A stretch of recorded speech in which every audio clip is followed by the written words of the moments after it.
கவலையுடன் ஒரு சீடர் கூறினார், அவர்களுடைய படைகள் நம்மை எங்கிலும் தேடிக்கொண்டு இருக்கலாம். நம்முடைய வேகம் அதிகமாக இருக்க வேண்டும். பிள்ளை லோகாச்சாரியார் தீர்மானமாக உரைத்தார், நமக்கு எது நடந்தாலும் திருவுருவத்தை அவர்களிடம் இழக்கக்கூடாது. திரு அழகிய மணவாள பெருமாளின் திவ்ய திருமேனியை தங்கள் உயிரையும் பொருட்படுத்தாமல் காப்பாற்றிய பிள்ளை லோகாச்சாரியாரும் அவரது சீடர்களும் பெருமாளின் திவ்ய திருமேனியை தெற்கு நோக்கி அழைத்து சென்றனர். இந்த மண்ணில் ஒரு காலத்தில் ஆன்மீகமும் வீரமும் கலந்த கலாச்சாரத்தின் பெருமை எங்கும் விரிந்தது. ஆனால் வரலாற்றின் பக்கங்களில் துரோகமும் சண்டையும் கூக்குரலும் நிறந்த ஒரு இருண்ட காலம் பிறந்தது. பக்தர்களின் தியாகமும் நம்பிக்கையின் நீரோட்டமும் தெய்வத்தின் திருமேனியை பாதுகாக்க திரள்கின்றது. இது திருவரங்கம் மற்றும் மதுரையின் வீழ்ச்சியும் தியாகத்தின் கீர்த்தியும் நிறைந்த கதை. வரலாற்றின் மறைக்கப்பட்ட சுரங்கம்.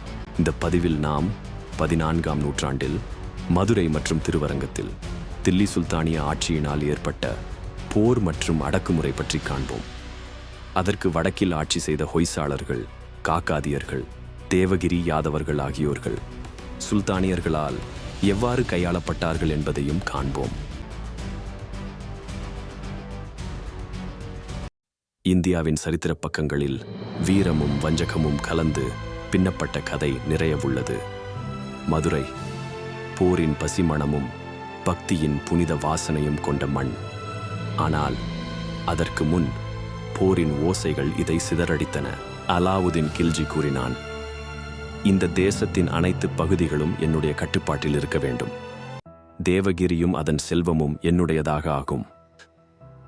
மந்திரி கூறினான், மன்னரே, தேவகிரியின் மன்னர் இராமசந்திரன் போருக்கு தயார். ஆனால் அவரது கோட்டை நமது படைகளை தடுக்கும் சக்தி கொண்டது. உடனே அலாவுதீன் மாலிக் கஃபூரை நோக்கி, மாலிக் கஃபூர், உன் காலடி தேவகிரியின் வெள்ளிமனையில் பதிய வேண்டும். செல்வங்களை கையகப்படுத்து. சாந்தமான தேவகிரி வீதிகள் மாலிக் கபூர் படைகளின் ஊர்வலத்தால் பரபரப்பாக மாறுகிறது. யாதவ அரசர் ராமச்சந்திரர் கவலையோடு உரைத்தார், நமது தேசத்தின் மரியாதை காத்து போராடும் நேரம் வந்துவிட்டது. எல்லோரும் தயாராகட்டும். தேவகிரி யாதவர்களின் தாயகமாக இருந்தது. ஆனால் கில்ஜியின் துரோகத்தால் அது அழிவை நோக்கியது. மன்னர் ராமச்சந்திரர் வீரர்களை நோக்கி கூறினார், நமது மண்ணை பாதுகாக்க உயிரை இழக்கவும் தயாராகுங்கள். போராட்டத்தை நிறுத்தாதீர்கள். அலாவுதீன் கில்ஜி அலட்சியமாக கூறினான், உன் போராட்டம் முடிந்தது ராமச்சந்திரா. ஆனால் உன் வாழ்வை நான் உனக்கு திருப்பித் தருகிறேன். ஒரு நிபந்தனையுடன். உன் மகளை என்னுடன் திருமணம் செய்ய வேண்டும். இதுவே என் நிபந்தனை. மன்னர் ராமச்சந்திரர் சற்று தயக்கத்துடன் கூறினார், இந்த மண்ணின் மக்கள் உயிருடன் இருக்க இதற்கு நான் சம்மதிக்கிறேன். தோல்வி இருளில் கூட ஒரு மன்னன் தனது மண்ணின் நலனுக்காக தன்னையே தியாகம் செய்தார். அந்த திருமணம் சாந்தியின் அறிகுறியாக இருந்தாலும் தேவகிரியின் அடிமைத்துவத்தின் தொடக்கமாக இருந்தது. கில்ஜியின் கவனம் அப்போது காக்காதிய நாட்டின் மீது விழுந்தது. ஆகவே மாலிக் கபூரை காக்காத்திய நாட்டின் மீது தாக்குதல் நடத்த ஆணையிட்டான். இது தற்போதைய ஆந்திர மாநிலமாக கொள்ளலாம். அங்கே மன்னர் பிரதாபருத்ரன் தமது வீரர்களை நோக்கி இவ்வாறு கூறினார், கதைகளில் வாழ்வது சாதாரண வாழ்க்கையின் சுவடு. ஆனால் வீரர்களின் வழி போராட்டமே. கில்ஜியின் படைகளை எளிதில் வீழ்த்த நமது துணிச்சலே முக்கியம். இது நமது மண்ணின் தர்ம யுத்தம். கில்ஜி படைகள் எதற்காக வந்தாலும் அவர்கள் எங்கள் வீரத்துக்கு எதிராக களமிறங்க நேரிடும். இந்த மண் புனிதமானது. யாரும் நம்மை வெல்ல முடியாது. காக்காதியர்கள் அவர்களின் போராட்டத்தால் கில்ஜியின் படைகளை சிதறடித்தனர்.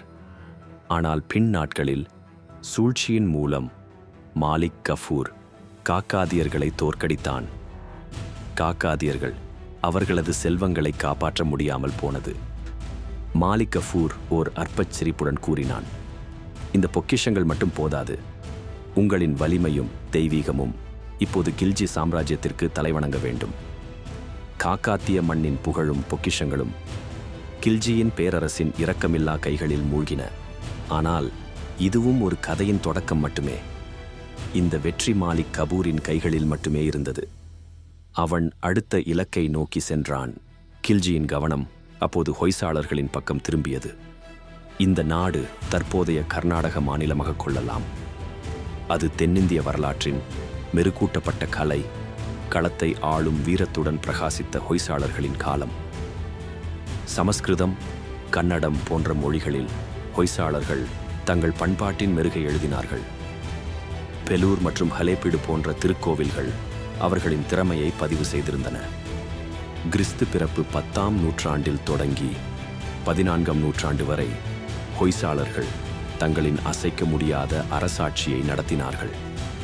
கலை, மரபு, போர் என அனைத்திலும் நம்பிக்கையின் அடையாளமாக அவர்கள் திகழ்ந்தனர். ஆனாலும் கில்ஜி படைகளின் வருகை ஹொய்சாளர்களின் கதையை முடிவுக்கு கொண்டு வந்தது.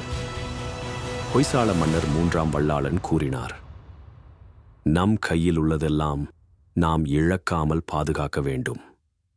போர்க்களத்தில் நாம் தோற்றாலும் நம் அடையாளத்தை மாறவிடக்கூடாது. மன்னர் 3ஆம் வல்லாளன் அவர் தனது நாட்டையும் மக்களையும் காப்பாற்ற மாலிக் கஃபூரிடம் செல்வங்களை ஒப்படைக்கலானார். துவாரசமுத்திரம் எரிந்த போதும் அவர்கள் பண்பாட்டின் பெருமை காலத்தால் அழிக்க முடியாதது. ஹொய்சாளர்கள் வீழ்ந்தாலும் அவர்கள் உருவாக்கிய வரலாறும் கலை வடிவங்களும் மண்ணின் மேல் என்றும் நிலைத்திருக்கின்றன. இப்போது மதுரை பாண்டியர்களை பற்றி காண்போம். பாண்டியர்களின் சகோதர சண்டைகள் சுல்தானின் படைகளுக்கு வாய்ப்பை வழங்கியது. மன்னர் சுந்தரபாண்டியன் கில்ஜி பேரரசின் உதவியை நாடினார். மாலிக் கஃபூர் சுந்தரபாண்டியனை நேரே பாராது கூறினான், என்ன மன்னர் சுந்தரபாண்டியரே, கில்ஜி பேரரசின் தரணியை தேடி நீ என்ன பயணமாக வந்தாயோ? சுந்தரபாண்டியன் கூறினார், மன்னரே, நான் உங்கள் உதவியின்றி என் போராட்டத்தை வெல்ல முடியாது. என் சகோதரர் வீரபாண்டியன் மதுரையின் சிம்மாசனத்தை தவறாக பிடித்திருக்கிறார். நான் சிம்மாசனத்தின் உண்மையான உரிமையாளன். உங்கள் உதவி எனக்கு வெற்றியை கொடுக்கலாம்.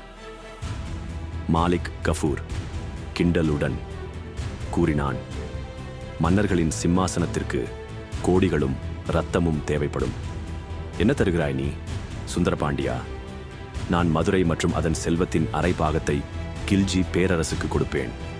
சிம்மாசனத்தை மீட்க எனக்கு ஒரு சேனையை அழியுங்கள் என்றான் சுந்தரபாண்டியன். சுந்தரபாண்டியரே, நான் உனக்கு கில்ஜியின் சேனையை அளிக்கிறேன். ஆனால் சிம்மாசனம் உன்னிடம் எவ்வளவு காலம் நிலைத்திருக்குமோ என்பது குறித்து எனக்கு ஐயம் உள்ளது என்றான் நமட்டு சிரிப்புடன். சுந்தரபாண்டியன் மாலிக் கபூரிடம் உதவி கேட்டபோது அது மதுரையின் அழிவுக்கு அடியெடுத்து வைக்கும் முதல் கட்டமாக அமைந்தது. மதுரை அரசு இருளில் மூழ்கியது. மதுரை ஆன்மீகமும் கலாச்சாரமும் செறிந்த நகரம் மாலிக் கபூரின் படைகளால் சிதறியது. அதன் கோவில்கள் அவமதிக்கப்பட்டன. அதன் செல்வங்கள் கில்ஜி பேரரசுக்கு ஏந்திச் செல்லப்பட்டது. கில்ஜியின் படைகள் முதலில் வீரபாண்டியன் மற்றும் அவரது படைகளுடன் போரிட்டு வென்றன. மேலும் மாலிக் கஃபூர் சுந்தரபாண்டியன் மீதும் போரிட அவனது படைகளுக்கு உத்தரவிட்டான். சூழ்ச்சியும் துரோகமும் மீண்டும் தலை தூக்கியது. சுந்தரபாண்டியனும் கில்ஜி படைகளுடன் போரிட ஆயத்தமானான். இந்த மண்ணுக்கு எனது உயிர் பலியாகட்டும், போராட்டம் என் நாட்களும் நிற்காது. சுந்தரபாண்டியன் உரக்க முழக்கமிட்டான். மாலிக் கபூர் கூறினான், சுந்தரபாண்டியா, உன் மகிமையும் சிம்மாசனமும் இப்போது கில்ஜி பேரரசின் காலடியில் இருக்கின்றது. உன் தைரியம் என்னை கவர்ந்தாலும் உன் போராட்டம் முடிந்தது என்றான். மதுரையின் அழிவும் சுந்தரபாண்டியனின் தோல்வியும் தென்னகத்தின் இருண்ட இதழ்களில் பதிவு செய்யப்பட்டது. கிறிஸ்து பிறப்பு 1318 முபாரக் கான் மதுரையை மீண்டும் தாக்கி அதன் செல்வங்களை கொள்ளையடித்தான். மதுரை இதுவரை கண்ட அழிவில் இருந்து மீள முடியாத நிலைக்கு தள்ளப்பட்டது. இருண்ட நாட்கள் முடிவுக்கு வந்ததும் துக்ளக் வம்சம் கியோபி 1320 தலை தூக்கியது. புதிய அரசின் வருகை இந்தியாவின் வரலாற்றில் ஒரு புதிய அத்தியாயத்தை எழுதியது. உலுக் கான், மஹம்மத் பின் துக்ளக் என்ற பெயரில் அறியப்படும் வம்ச அரசன் தன் விழிகளை தமிழ் மண்ணின் மீது திருப்பினான். அங்கு அவரது படைகள் அழிவின் அடையாளமாக மாறின. உலுக் கான் ஆணையிட்டான், இந்த மண்ணின் ஒவ்வொரு கோணமும் துக்ளக் பேரரசின் கட்டுப்பாட்டில் இருக்க வேண்டும். எந்த எதிர்ப்பும் பொருட்டல்ல. இடர்பாடுகளை அழித்து வெற்றி பெறுங்கள். தமிழகத்தின் புகழான கலாச்சாரமும் செழிப்பும் உலுக்கானின் படைகளால் அழிக்கப்பட்டது. ஆனால் அந்த மண்ணின் வீரத்தின் கதை இன்னும் முடிவடையவில்லை. உலுக்கானின் வருகை தெய்வத்தின் கோவில்களில் இரத்த ஆறுகளை உருவாக்கியது. ஆயினும் பக்தர்கள் தங்களது நம்பிக்கையை இழக்கவில்லை. சிற்றஞ்சிறு மகிழ்ச்சியில் சிற்றம்பலத்தை குரலுடன் கொண்டாடிய தருணம் வரலாற்றில் கருத்த இரவாக மாறியது. அன்று பங்குனி உற்சவம். உற்சவத்தின் போது ஸ்ரீரங்கத்தில் ஆண்கள், பெண்கள் மற்றும் குழந்தைகள் துடிப்பான பாரம்பரிய உடைகளை அணிந்து பிரார்த்தனை மற்றும் விழாக்களில் பங்கேற்றனர். உற்சவ ஊர்வலம் ரங்கநாதர் சிலையை ஏந்தி அர்ச்சகர்கள் தலைமையில் நெரிசலான கோவில் வீதிகள் வழியாக நகர்கிறது. ஒரு பக்தர், இது என்ன, படைகள் கோயிலின் பக்கமாக வருகிறதா எண்ணார். மற்றவர் கூறினார், பரமன் காப்பாற்றட்டும், குழந்தைகளை பாதுகாத்துக் கொள்ளுங்கள். பெண்கள் மற்றும் குழந்தைகள் உள்பட 12,000 பேர்கள் அநியாயமாக கொல்லப்பட்டனர். பங்குனி உற்சவத்தின் ஆன்மீக வெள்ளம் இரத்த வெள்ளமாக மாறியது. பிள்ளலோகாச்சாரியார் மெதுவான குரலில், நம்பெருமாளின் திரு உருவம் எப்படியும் பாதுகாக்கப்பட வேண்டும். அதற்காக எங்கள் ஒவ்வொருவரையும் பெருமாள் காக்கட்டும்.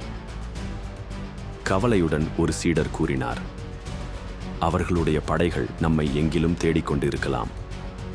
நம்முடைய வேகம் அதிகமாக இருக்க வேண்டும். பிள்ளை லோகாச்சாரியார் தீர்மானமாக உரைத்தார், நமக்கு எது நடந்தாலும் திருவுருவத்தை அவர்களிடம் இழக்கக்கூடாது. திரு அழகிய மணவாள பெருமாளின் திவ்ய திருமேனியை தங்கள் உயிரையும் பொருட்படுத்தாமல் காப்பாற்றிய பிள்ளை லோகாச்சாரியாரும் அவரது சீடர்களும் பெருமாளின் திவ்ய திருமேனியை தெற்கு நோக்கி அழைத்து சென்றனர். ஓர் அடியவர் கூறினார், இறைவனின் திருமேனி எங்கு சென்றாலும் அந்த மண்ணே புண்ணியமாக மாறும். ஜோதிஷ்குடிக்கு அருகில் உள்ள அமைதியான வெளியில் குழு நின்றது. களைப்பினால் பலவீனமான ஸ்ரீ பிள்ளை லோகாச்சாரியார் ஒரு மரத்தடியில் அமர்ந்து அவரது சீடர்களால் சூழப்பட்டார். அவரது முகம் அமைதியையும் நிறைவையும் பிரதிபலித்தது. பிள்ளை லோகாச்சாரியார் மெல்லிய குரலில் தீர்மானமாக, இறைவனின் திருமேனியை பாதுகாத்து கொண்டு செல்லும் பொறுப்பு இனி உங்களுடையது. என் கடமை இங்கு முடிவடைந்தது. சீடர்கள் குனிந்து முகத்தில் கண்ணீர் வழிந்தோடியது. பிள்ளை லோகாச்சாரியார் தனது இறுதி மூச்சை ஸ்ரீ அழகிய மணவாள பெருமாளின் திருவடியில் சாய்த்து கொண்டார். பிள்ளை லோகாச்சாரியாரின் தியாகம் சீடர்களின் மன உறுதியை வளர்த்தது. பெருமாளை அவர்கள் முதலில் கேரளத்துக்கு கொண்டு சென்றனர். மற்றொரு சீடர் கூறினார், இந்த பயணம் முடிவதில்லை. பெருமாளின் திருத்தலத்திற்கு நாம் அவரை அழைத்து செல்ல வேண்டும். கேரளத்திலிருந்து கர்நாடகாவுக்கும், கர்நாடகாவிலிருந்து மேலகோட்டைக்கும் பெரியோர் வழிநடத்தும் உத்தரவு போல அவர்கள் பயணம் மேற்கொண்டனர். வேறொரு சீடர் கூறினார், இந்த திருப்பயணம் இறைவனின் கருணையால் மட்டுமே சாத்தியமாகிறது. மேலகோட்டையிலிருந்து திருப்பதிக்கு அழகிய மணவாள பெருமாளின் பயணம் ஒரு பக்தியின் சங்கீதமாக நிறைவடைந்தது. கோபண்ணா, கோபனாரியர் என்ற பெயரிலும் அழைக்கப்படும் அந்தணர் சமூகத்தை சேர்ந்தவர்தான் கோபண்ணா. கோபண்ணராயர் என்பாரும் உண்டு. விஜயநகரத்தின் உச்சி காலத்தில் அவர் ஒரு முக்கியமான ஆளுமையாக திகழ்ந்தார். கம்பண்ணர் தொண்டை மண்டலத்தில் இருந்து திருச்சிக்கு சென்றபோது கோபனாரியர் திருச்சியின் நிர்வாகத்தை திறம்பட கவனித்தார். விஜயநகர படைகளின் வெற்றிக்கு அவர் முக்கிய காரணமாக இருந்தார்.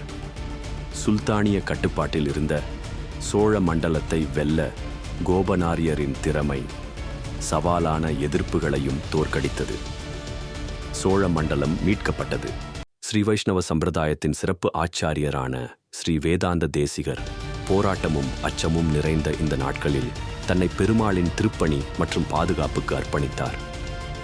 ஸ்ரீவேதாந்த தேசிகர் தீர்மானமாக கூறினார், பகவான் திருவரங்கத்திற்கு திரும்ப வேண்டும். அதற்கு ஆழ்வார்களின் ஆசியும் பரம ஆசாரியர்களின் அருளும் உதவ வேண்டும். கம்பண்ணர் தமது சேனாதிபதிகளை நோக்கி உரக்கக் கூறினார், திருவரங்கம் மீண்டும் பரமன் திருப்பணி செய்யும் புனித மண்ணாக மாற வேண்டும். ரங்கநாதரின் திருப்பிராணத்தை தொடரச் செய்ய வேண்டும். அழகிய மணவாள பெருமாள் திருவரங்கத்தில் தன்னுடைய திவ்ய சன்னதியில் பிரதிஷ்டை செய்யப்படுகிறார். ஸ்ரீவேதாந்த தேசிகர் வேண்டிக் கொண்டார், இன்றைய நாள் பகவான் ஸ்ரீரங்கநாதரின் மண்ணுக்கு ஒரு புதிய பிறவியாகும். நம் மக்களின் பக்தியும் பகவான் அருளும் இனி என்றும் நிலைத்திருக்கட்டும். விஜயநகர படைகளின் வீரமும் ஸ்ரீ வேதாந்த தேசிகரின் பக்தியும் இணைந்து திருவரங்கத்தின் பெருமையை கொண்டு வந்தன. பின்னாட்களில் உலுக் கான் உடல் நலக்குறைவால் மரணமானான். அங்கே மதுரையின் மக்கள் அவர்களது வீரம் மற்றும் பக்தியால் தங்களது மண்ணை மீட்டனர். ஆனால் அந்த கதை முடிவடைந்து விடவில்லை. பழமையான மதுரை மீனாட்சி அம்மன் கோயில் அழிவின் மிச்சங்களில் இருந்து புதிய வாழ்வை நோக்கி மீளத் தொடங்கியது. மறைந்த கோலங்களும் புதைந்த செல்வங்களும் மீண்டும் வெளிச்சத்தை காண தயாராகின. ஒரு சிற்பி கூறினார், இந்த கோயிலின் அழகு மீண்டும் மக்களால் பாராட்டப்படும். இது எங்களுடைய பண்பாட்டு பாரம்பரியத்தின் அடையாளம். மக்கள் இதயங்களில் மீனாட்சி அம்மன் மீண்டும் சிம்மாசனத்தில் அமர்ந்தார். பக்தி வெற்றி பெற்றது. அழிவை மீறிய வாழ்க்கையின் வெற்றி குறியீடு இதுவாகும். தலைமை அர்ச்சகர் உரக்க உரைத்தார். இந்த திருப்பணியால் மீனாட்சியின் அருள் நம் அனைவருக்கும் தொடர்ந்து கிடைக்கும். மதுரை மீண்டும் அழிக்க முடியாத ஆன்மீக மையமாக மாறும். திருவரங்கத்தைப் போல மதுரையின் கதையும் போரின் தடங்களையும் பக்தியின் ஆழத்தையும் கொண்டது. அது ஒரு வரலாறு மட்டுமல்ல, நம் அடையாளம்.